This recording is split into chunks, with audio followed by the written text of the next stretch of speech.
Well, good morning. Good morning as in August 18th. The clock has struck 2013. I am John Futrell, aka John at the Movies on YouTube.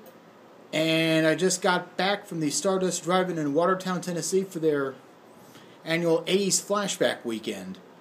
Started off with Breakfast Club. Now, this is a film that I'm very familiar with, but I've seen parts of it here and there on TV, and of course, Simple Minds' song "Don't You Forget About Me" is all over the 80s channel on Sirius.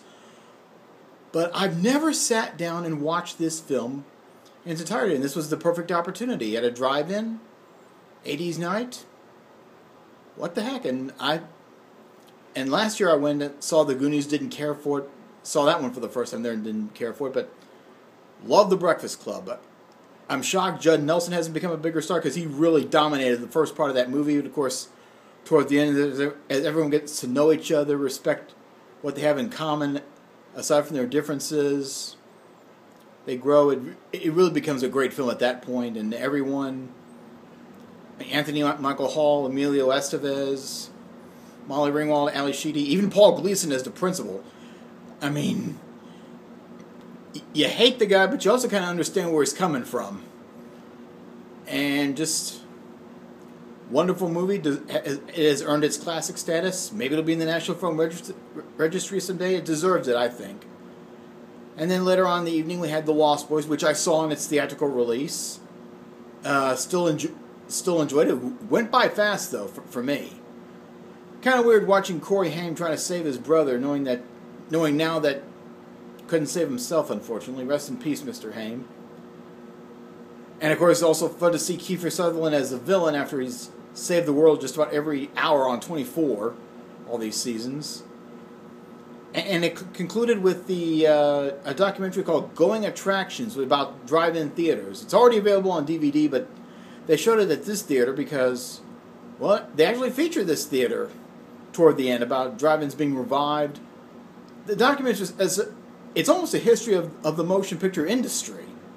How it went from being for the elite to the common man. That's what drive-ins did. And it also shows their decline as seedier elements took over and land values went up and owners sold their properties. That's depressing. But then it shows that there are some revivals and new buildings, and it's bringing it back to the family audience that it started with.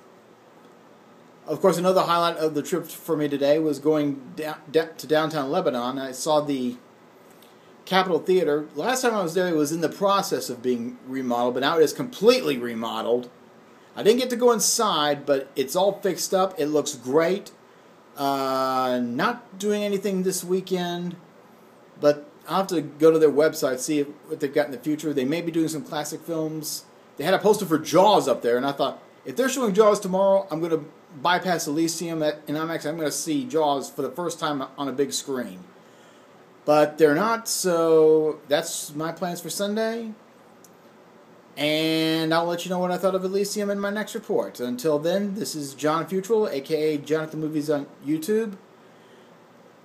About to, I guess, turn in for the night in my room at the Night's Inn. Very nice little place. I mentioned on my Facebook that I had a room on the second floor, but I couldn't read what was on the air conditioner, so they moved me to this room, and I got a microwave and a fridge. Not that I was going to use it, but nice to have. Anyway, once again, John Futrell, John at the Movies on YouTube. See you at the movies.